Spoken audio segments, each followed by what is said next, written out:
VRT News de volta e nós estamos recebendo hoje o escritor e podcaster Luciano Pires. Bem-vindo, Luciano. Eu agradeço. Muito obrigado aí pela recepção aqui. Você é o nosso comunicador mor, né? Você já fazia podcast antes de virar toda essa febre, né? Eu costumo dizer que quando a Globo inventou o podcast em 2018, eu já fazia há 12 anos, né? Eu comecei em 2006. Setembro de 2006 é que eu comecei a fazer. O podcast começou no Brasil em final de 2004. 2005 teve a primeira rodada e eu entrei em 2006. E de lá para cá, eu acho que hoje no Brasil, com regularidade, tipo assim, toda semana publicado, sem parar uma semana, eu acho que tem só 2 podcasts de 2006. Deve ser, acho que é o Nerdcast e eu. Não sei se tem mais algum aí, mas com regularidade só ficamos nós. Você foi diretor de marketing, né, de uma multinacional. Foi. E você é super bem voltado para a parte de comunicação. Como é que você se coloca tão bem na comunicação? E como que você teve essa visão do podcast? Na verdade, eu venho de outra área, né? Eu sou cartunista, né? Eu comecei como cartunista. Você é cartunista. Como garoto, tudo eu queria crescer para ser cartunista e tudo mais. E a vida da gente leva a gente para caminhos aí que você não espera, né? Eu fui acabar, tipo assim, vou arrumar um emprego numa multinacional para ficar um pouquinho lá, para me estabilizar, e esse pouquinho virou 26 anos. Poxa vida. Aí eu fiz uma tremenda de uma carreira lá como executivo, só que o tempo todo, eu com essa ideia do cartoon, de me comunicar, isso fazia parte do meu... Tinha um pezinho pro lado de fora o tempo todo, né? Quando em 2008 eu encerrei meu ciclo lá, com 52 anos de idade já, né? Falei, eu vou, agora em vez de eu pegar meu currículo e arrumar um emprego em outra empresa, eu vou fazer aquilo que eu queria fazer lá no começo, né? Aí montei meu próprio negócio, que é o Café Brasil Editorial, e comecei a... Eu tenho um núcleo de produção de conteúdo, que é distribuído de várias formas, né? E quando eu montei, em 2008, eu montei uma editora para começar a pegar esse conteúdo e fazer livro, fazer CD, fazer o que pintasse pela frente. E o maior caminho meu de comunicação com o mercado era palestras, fazer muita palestra. E nessa tentativa de levar as palestras para mais gente, eu acabei na rádio. Acabei indo parar na Rádio Mundial aqui em São Paulo. E 72 programas depois na Rádio Mundial, eu estava com aquela angústia de que, cara, você vai... Como nós estamos fazendo aqui? Você vem, senta, produz um conteúdo, faz um tremendo esforço, X horas da noite o conteúdo vai ao ar e acabou. Não sobra nada, né? E eu falei, cara, como assim? Eu faço um esforço tremendo, o programa vai ao ar, quem ouviu, ouviu, quem não ouviu, não ouve mais. Como é que é isso aí? E aí eu comecei a tentar encontrar uma forma de fazer esse produto continuar a ser ouvido pelas pessoas, né? Na rádio não dava. E aí um rapaz que trabalhava comigo lá, que era um nerd que nós tínhamos lá, criou um muito rudimentar, um negócio que a gente chamou de Rádio Café Brasil. Era um playerzinho que você subia para a internet. Eu estou falando de 2006, né? Não tinha rede social, não tinha nada disso, né? E você digitava lá e abria um playerzinho e apareciam os programas que eu tinha gravado. E você podia clicar lá e escutava o programa. Eu falei, bom, agora as pessoas estão ouvindo o meu programa de rádio.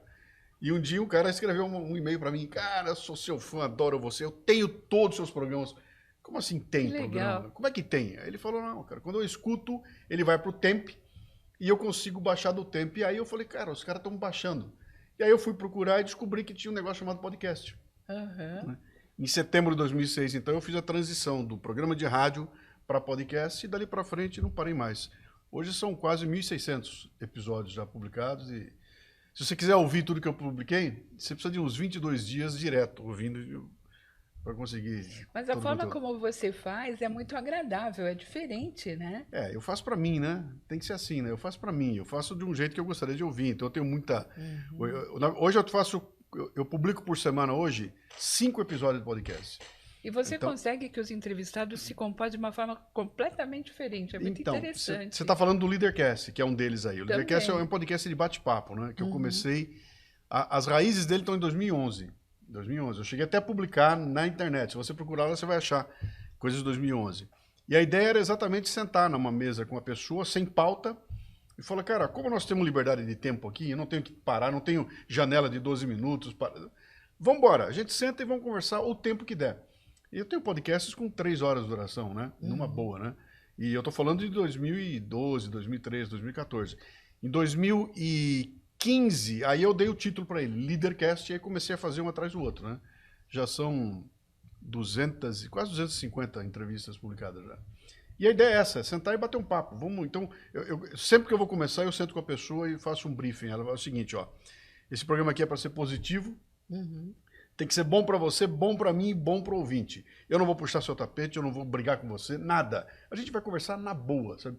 E se quando terminar você estiver incomodado, você me avisa, eu tiro fora o que te beleza. incomodou. Que a ideia aqui é que todo mundo fique feliz com o programa, né? Uhum. Que é muito diferente do que a gente vê por aí. Hoje em dia é pau, é quebra-pau, é treta, é piadinha. Eu falo, cara, eu não tenho tempo para perder com isso. Eu quero instigar a pessoa a me contar como é o processo de tomada de decisão dela, né? Isso abriu para mim um universo. Então, cara, eu já recebi de candidato a presidente da República a atriz de filme pornô, a prostituta. Né? Todo tipo de gente que faz alguma coisa, né, que causa algum tipo de impacto na sociedade, me interessa. E a gente senta lá e, cara, vamos conversar. Como eu não sei da vida da pessoa, eu posso fazer qualquer pergunta idiota, né? Eu não tenho um compromisso. Eu posso dizer, cara, eu não conheço o que você faz, então eu vou fazer uma pergunta mais idiota. E aí eu acabo representando as pessoas que ignoram aquele assunto, né? Sim. Eu ignoro também, eu pergunto como quem não sabe nada daquilo, e a pessoa é obrigada a me contar sem jargão técnico, sem ficar aquele falatório, aquela coisa de citação. Não, cara, vamos bater um papo, só falta uma cervejinha. Qualquer hora eu vou trazer um chopinho lá e vai ficar bem legal. Muito bom, mas você tem toda uma técnica, você é assim, né? As pessoas, elas se transformam e falam muito mais até pela tua forma de ser. Você sabe que o sucesso da entrevista, a maior parte está na mão do entrevistador, né? Sim. Ele é que, se a pessoa que sentar na frente dele não tiver o que entregar, ele tem que arrumar um jeito de tirar ali, né? E aí é você procurando, deixa eu ver qual é a janela que eu consigo descobrir para entrar aqui. Como eu não tenho o compromisso da pauta, fica muito mais fácil. Eu não estou amarrado numa... Eu posso encontrar o caminho e entrar por ele. Eu já tive casos lá de entrevistado que veio para conversar comigo sobre um assunto e a gente faz o programa inteirinho e termina o programa quase 2 horas depois e nós não tocamos no assunto que levou ele lá. Uhum. Porque a conversa foi para um caminho tão legal que a gente acabou não falando sobre o que ele levou lá. Aí chega no final, cara, a gente nem falou do negócio. Fala, não faz mal, não fez falta, né? Mas o conteúdo como é que é? É a riqueza do bate-papo, né? O bate-papo, quando ele é feito assim de alma aberta, com transparência, sem segunda intenção, sem querer puxar o tapete de ninguém, aí é uma delícia. É muito legal ver pessoas conversando de forma produtiva, né? E quando você pede para a pessoa contar a história dela, ela conta com o maior gosto, né? E sempre tem coisas muito interessantes, né? Tem programas lá que são sensacionais. Né? Agora, vamos falar um pouco de você. Chegamos ao livro. Né? Eu quero que você conte essa trajetória do podcast e tal, até chegar no livro. Então, esse livro aqui é o 10º, né? Meu 10º livro já.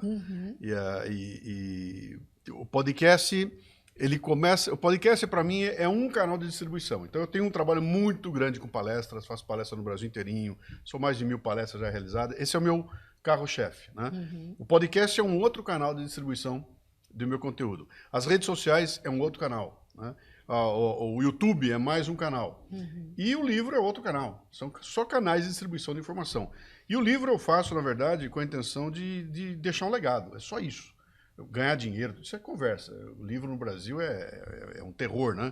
Eu não faço para ganhar dinheiro, eu faço o livro para deixar o legado, né?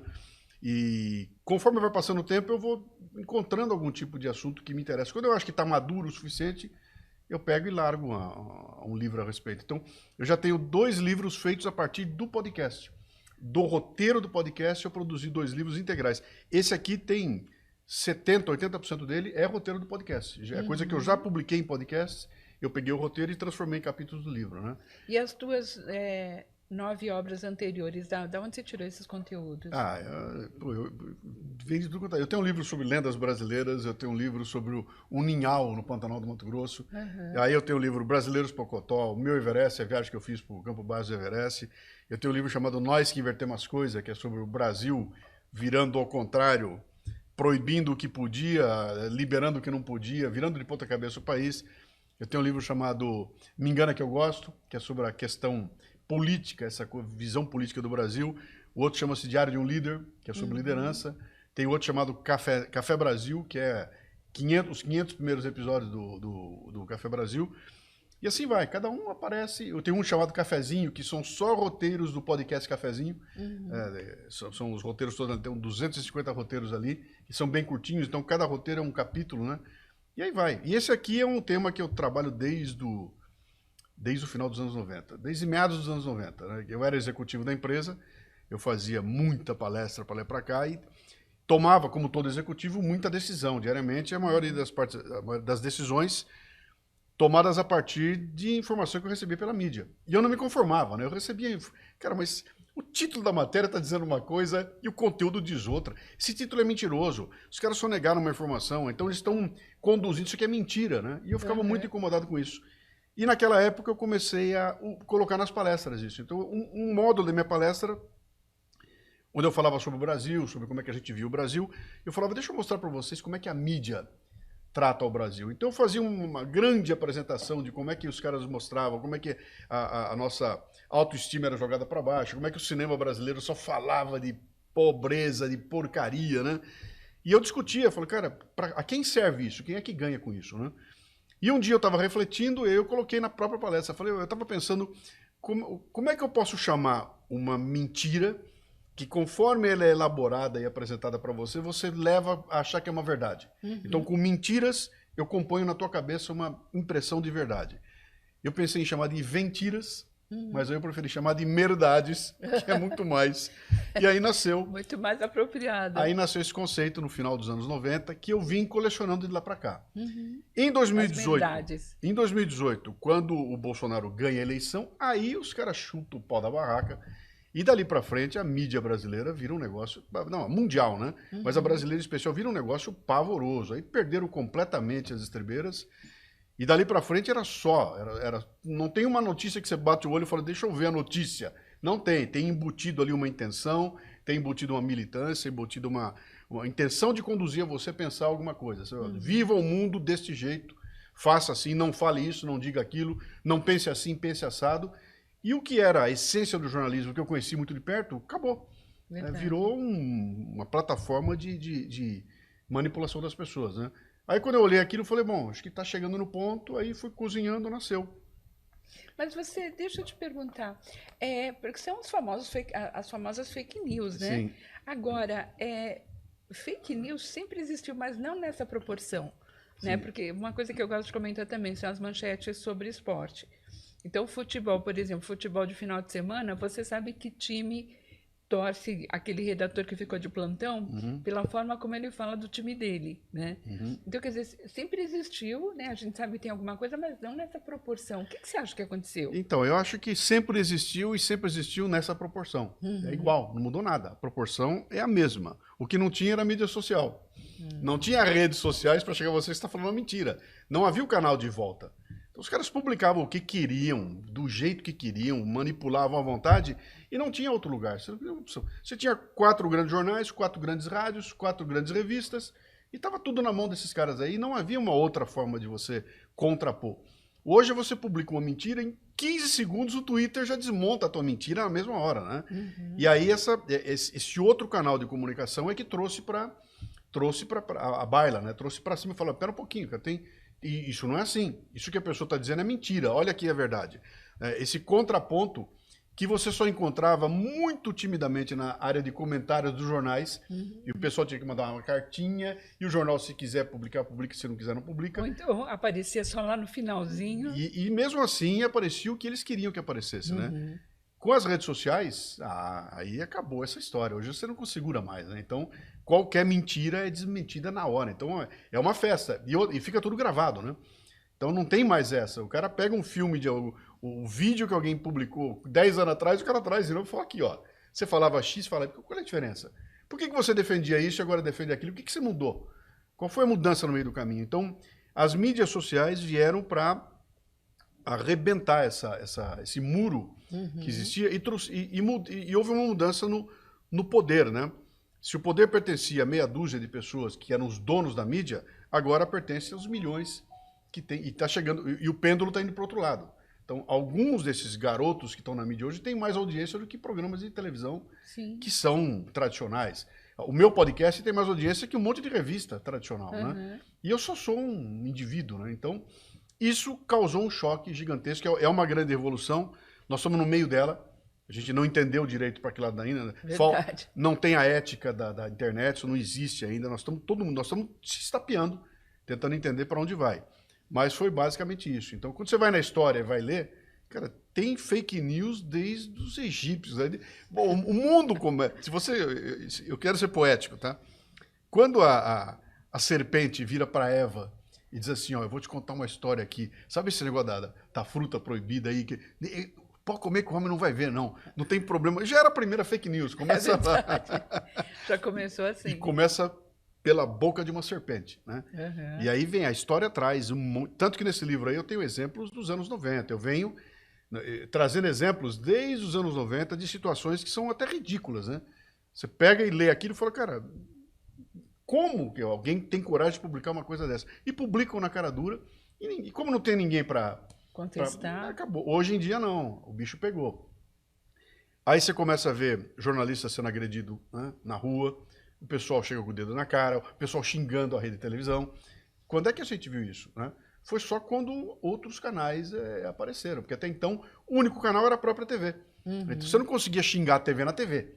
Ela não te permitia fazer isso. Hoje em dia... a influência na vida da gente era muito grande, mas, né? Pô, o que nossa época aqui, essa molecada nova não sabe, né? Mas a gente sabe o que era uma novela, né? Pegar uma novela que a novela definia o corte de cabelo que as mulheres usavam. Exatamente, era isso que eu ia falar. O nome da criança. O nome da criança, a roupa a ser utilizada, a música a ser consumida, aqueles discos das novelas da Globo, quando lançava aquilo, era uma loucura, vendia milhões, né? Então ela era realmente, causava um impacto muito grande na cultura nacional, né? Sim. E porque era aquele o canal, era o canal. Então a gente comia a comida que eles colocavam na mesa, na hora que eles colocavam na mesa.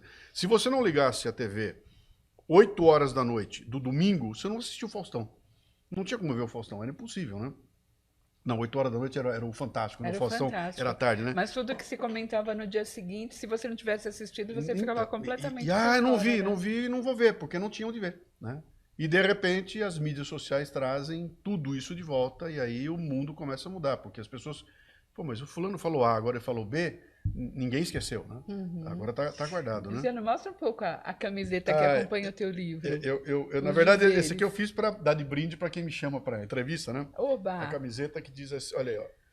Admiro quem tem inteligência acima da mídia. A gente fala acima da média, aqui é acima da mídia, né? Muito bom. E o teu livro está à venda onde?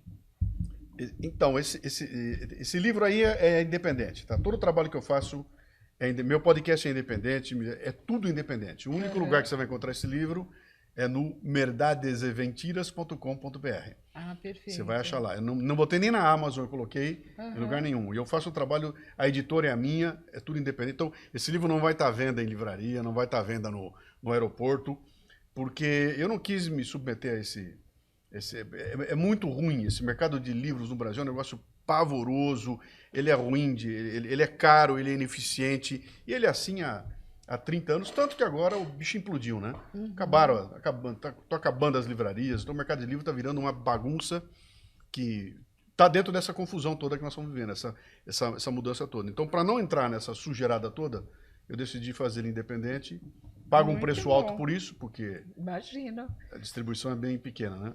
Então, aqui está o livro, Verdades e Mentiras, é isso mesmo que vocês estão ouvindo, do Luciano Pires. Obrigada por ter vindo, você se expressa muito bem, a gente até entende o teu sucesso pela forma como você explica as coisas. E volta mais para contar mais novidades para a gente. Volto sim, obrigado a vocês pelo convite aí. Lembro, merdadeseventiras.com.br. Perfeito, obrigada, Luciano. Valeu. VRT News fica por aqui.